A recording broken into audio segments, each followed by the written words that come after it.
First, we will add the olive oil, chicken,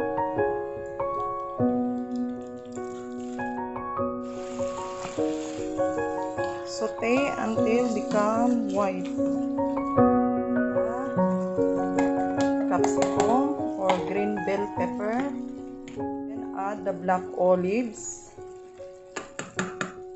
Then add salt. Just estimate. Black pepper.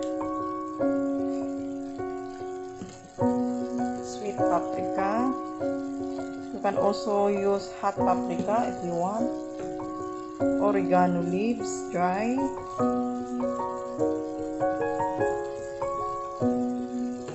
Dry basil leaves.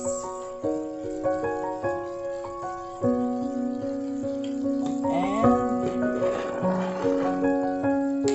buffalo chicken sauce. Like 1/4 cup.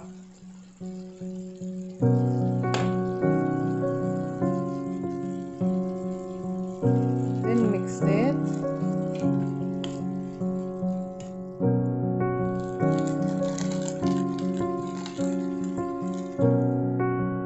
Then add cheddar cheese, depending as many as you want.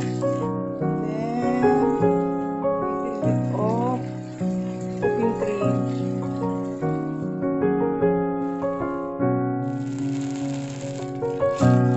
See, it's already dry.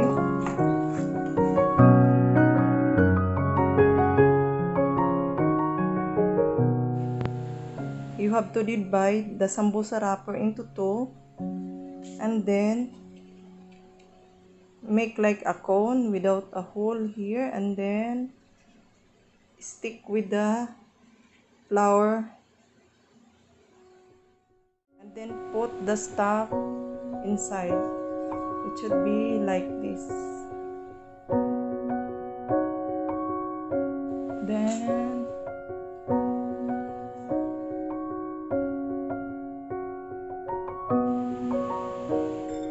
wash with egg on the top.